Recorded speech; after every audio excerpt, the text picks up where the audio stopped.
I'm Wynn Godbold, founder of B Sharp and the International Academy of B Sharp Teachers, and you're watching B Sharp Teacher TV.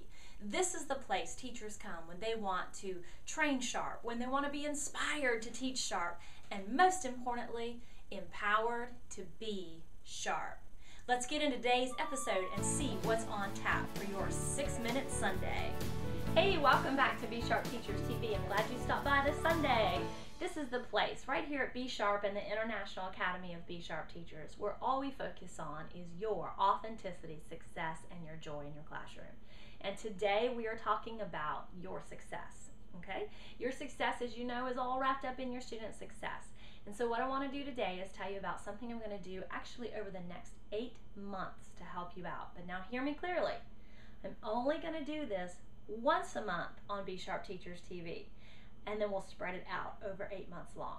We are going to actually talk about something from Common Core, and I wouldn't be talking about this normally because I'm not a real big standardized test kind of educator that thinks it's all about that, but I also really understand that we do live in a testing society and we've got these new Common Core standards and we need to be able to know how to use these things effectively in our classrooms.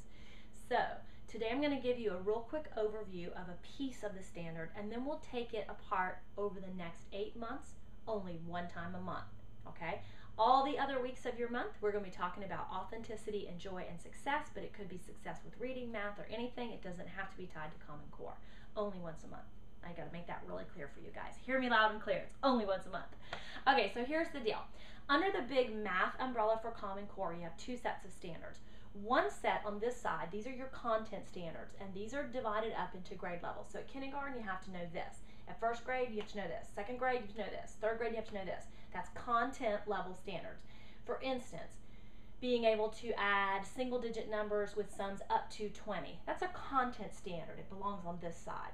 But over here on this side, there's also another set of standards under math, okay? And these are called your standards for mathematical practice. And these standards, there's only 8 of them, okay? But each one of those 8 is actually a standard K-12. So every teacher of mathematics from kindergarten through senior year high school is responsible for the same 8 standards. Now, these math practice standards, they are the processes that we go through. This is how we show our proficiency in math. These are things that we can do with the knowledge, the content that we have over here. And I happen to really, really like the process standards because I think that they are very much tied to excellent teaching practices. I'm going to run through the standards today. I'm just going to read out the 8 standards that are there. And then we'll start next month in November with the first one and look at it in 6 minutes, okay? And then you will have time to practice with it over the next 4 or 5 weeks, and then we'll do the second standard after that, okay? And we'll have some time to interact in between there. So today is just the overview, and I have this a booklet here that's got the practice standards in it that I really like. So what I'm going to do is just tell you, these are what the practice standards are. There's only 8 of them, and it's about your students, not about you. Each standard starts off with mathematically proficient students can, okay? And the first one is make sense of problems and persevere in solving them. Now, don't you think that's just a good idea for kids to be able to do? Make sense of what is the issue and then be able to solve it and stick with it until they solve it. See, I think that's just almost a life skill more so than a mathematical practice. They want to see it in a mathematical context, but I love that as a standard. The second one is reason abstractly and quantitatively. Okay, I buy that. I think that's a great life skill as well. Construct viable arguments and critique the reasoning of others. So if I think something's correct, I want to be able to communicate to you, why am I correct? And if I happen to not agree with you, then I want to be able to show you where I see the holes in your reasoning and help you to have a different understanding. I see that as a total life skill, you guys. Now, know that these are in mathematical context, but isn't that an awesome standard for us to be holding children accountable for? I just think it is. Okay, so standard number 4. Look, we're halfway through them already. The fourth one is to be able to model with mathematics. So if I have you adding a 2-digit number with a 2-digit number, can you show me that with base 10 blocks? That would be modeling with mathematics. And I think that makes perfect sense, because if you can't use the blocks to do the modeling with, you are indicating to me that you have a hole in your reasoning and your understanding of number. And I don't want to let kids get by me with holes in their understanding of number. No way, Jose. So I love modeling with mathematics. Okay, standard number 5 under your standards for mathematical practice. These are your SMPs. Number 5 is to use appropriate tools strategically. So is your tape measure for measuring, the circumference of your head, or is your tape measure for tying your ankle to Johnny's ankle so y'all can have a 3-legged race?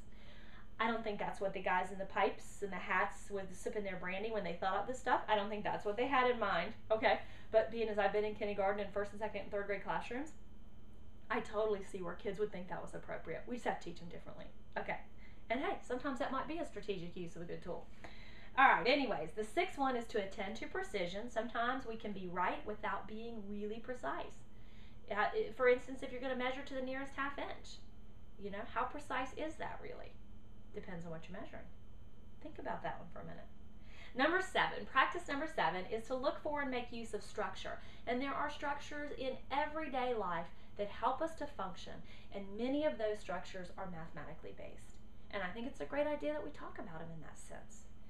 The last one is number 8, and it says look for and express regularity in repeated reasoning.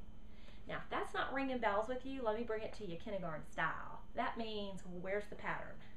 That's right, the simple patterns that we do in kindergarten, and we know the value of learning to do that repeated reasoning. It's right here as part of your mathematics practice standards, and so it's really awesome.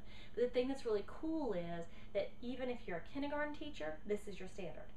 If you are a senior high school math teacher, that's still your standard.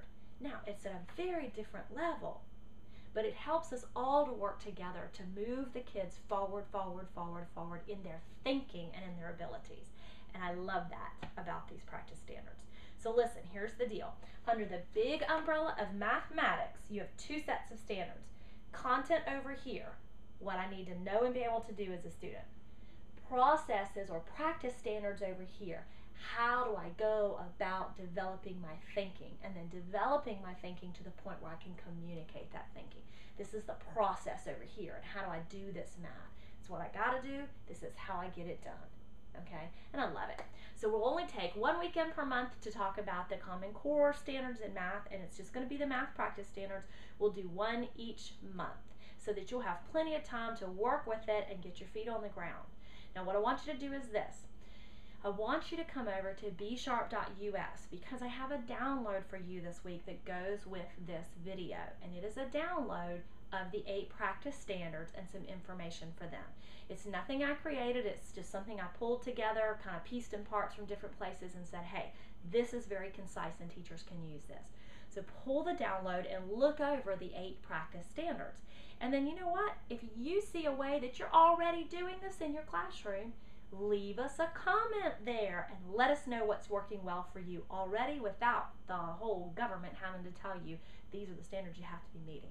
Okay? I think they finally got it right on this side with the practice standards. It's stuff that we really want kids to know how to do, and that we want to bring forth within our children. So go to bsharp.us, look under the blog. That's where you'll find this video if it's not where you happen to be watching it. Leave us a comment about the standards. Get your download there for the standards. And I will see you next week here at B Sharp Teachers TV. We will be talking out of authenticity, joy, and success. We're going to have another week of success talks next week, and then we'll get some authenticity in before the end of the month. Okay? All right, see you next Sunday. Have a great one. Like us if you like it, and leave us a comment for sure after you grab your download. Take care until next Sunday, guys. Bye.